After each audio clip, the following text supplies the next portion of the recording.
Well, the mantra really is just keep pounding. It is what it is. Welcome to the Panthers Report. Appreciate you guys for taking this time to hear me out here on the Panthers Report.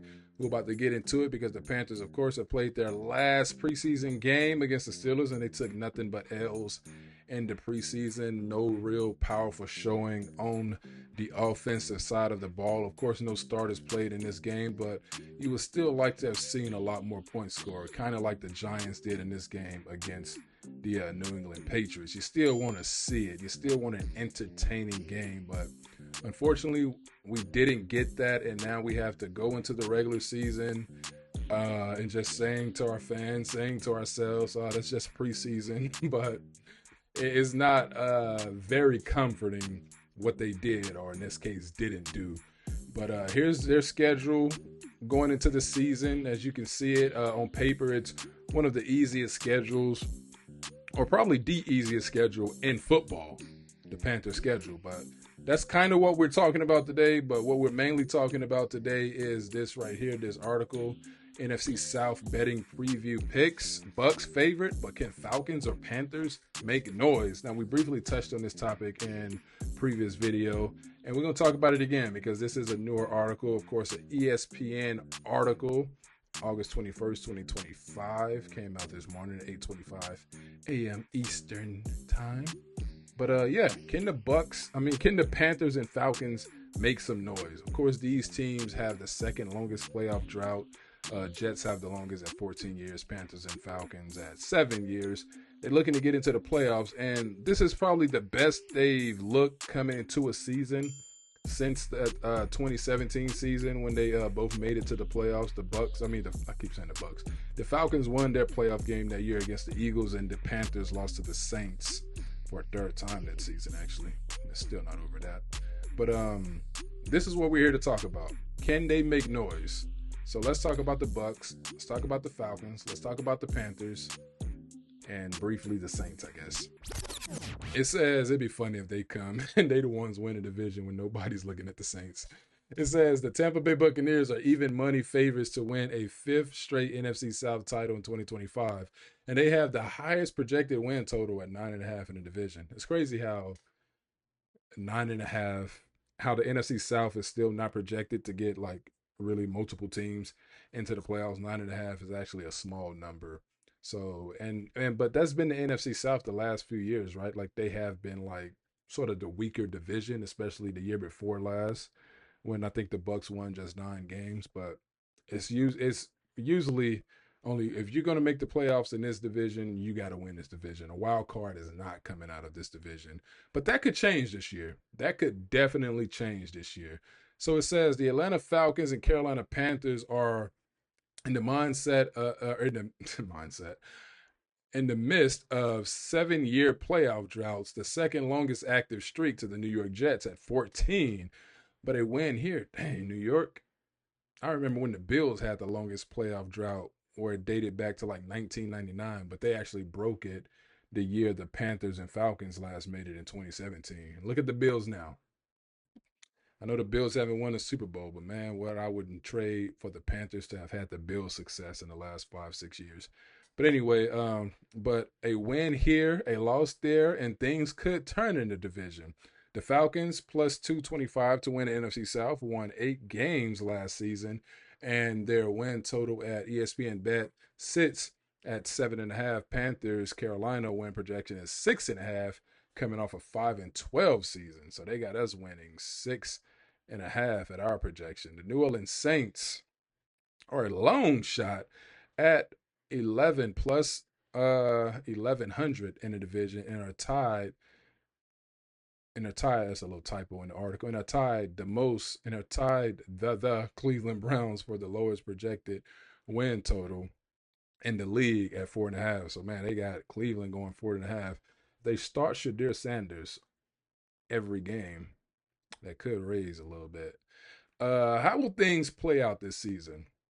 Here are the season-long odds for the NFC South teams and our favorite bets.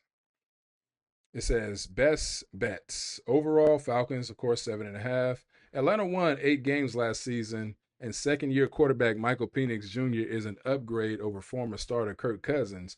Penix has the movement ability and deep ball accuracy to create more explosive plays in the pass game, while dual-threat running back Bijan Robinson has game-changing traits.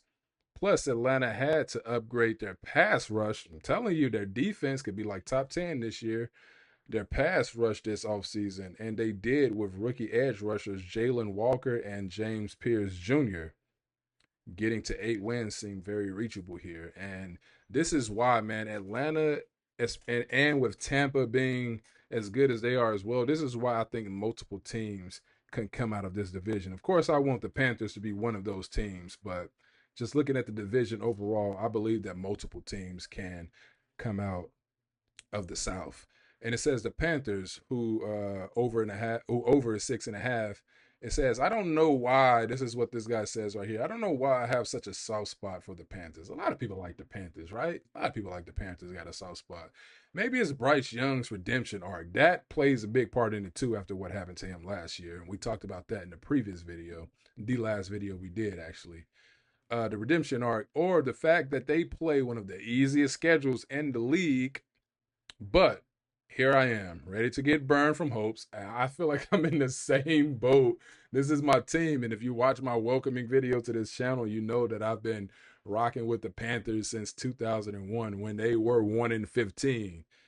But again, ready to get burned from hopes. Let's eliminate trust from the equation and do the math. Improved offensive line, legitimate weapons, and a defense that has to bounce back from rock bottom. And when you talk about the weapons, I'll say it again. I know that this has nothing to do with what takes place on the field because you actually have to show it. But in both my fantasy football leagues this year, and I do have another one coming up, Bryce Young was taken, Xavier Legette, Adam Thielen, T-Mac, and I took Rico Duato in both just because I needed a Panther on my roster. So 5 Panthers were taken, and if you're not counting me, 4 Panthers. And like I said, that's unheard of in years past and in recent memory. That is unheard of. You know, you got to go back to Cam Newton, Christian McCaffrey, and stuff like that to get Panthers on your fantasy football roster. So that, you know, just going back to the article where it talks about improves offensive linemen, legit weapons, meaning on the offense. Goes on to say in a defense that has to bounce back from rock bottom. And I said that in the previous video. Like, after last year's, you gave up the 3rd most rushing yards in NFL history.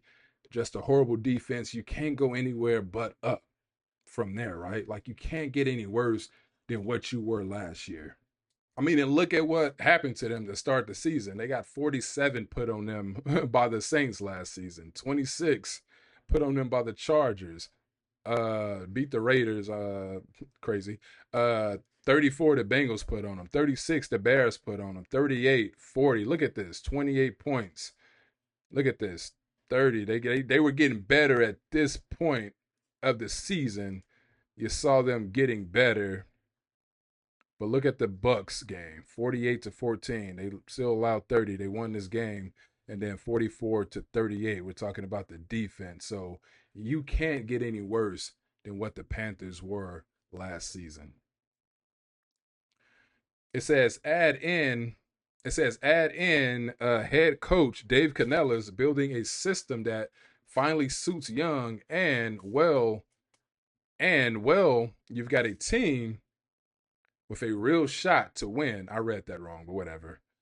Even if it's ugly. And I think that's what they can do. And going back to what he said about the coach, that's what it was about, building a system that fits the quarterback. And you see, again, if you go back and watch the last video where we're talking about Xavier Legette, you saw, and I asked people to go back and watch those, that Panthers, you know, there were some games, like you can even talk about the Falcons game we just talked about last season and things like that. But go back and watch the Chiefs game, Panthers and Chiefs. Go back and watch Panthers and Eagles. Go watch those 2 games, or the highlights, the plays. Go watch Bryce Young specifically, and look how much more comfortable he looked. Even starting at the this one, yeah, but this one right here really woke me up, where I started to believe, like, understand like, hey, this dude's a pro.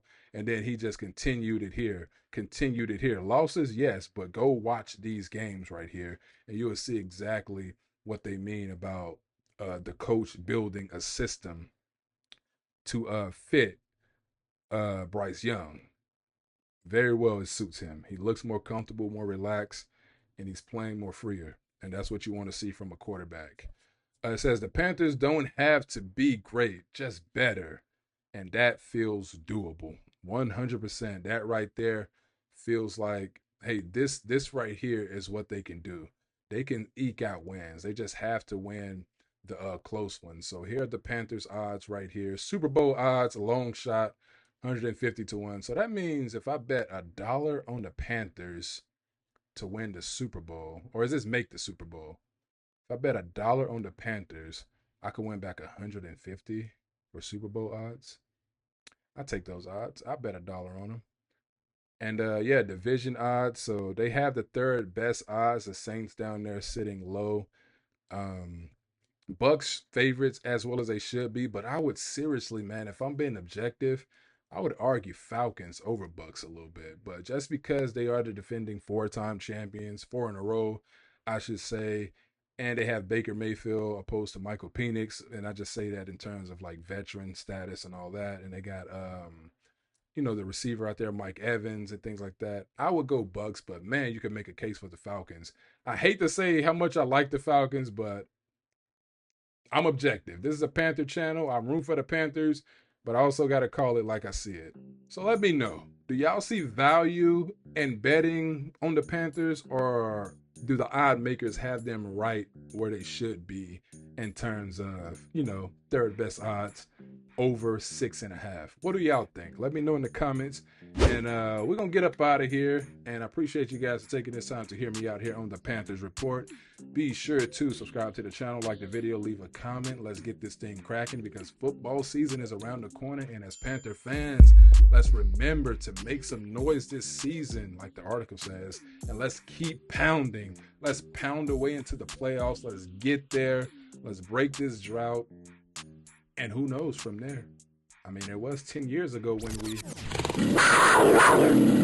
Well, the mantra really is just keep pounding. It is what it is.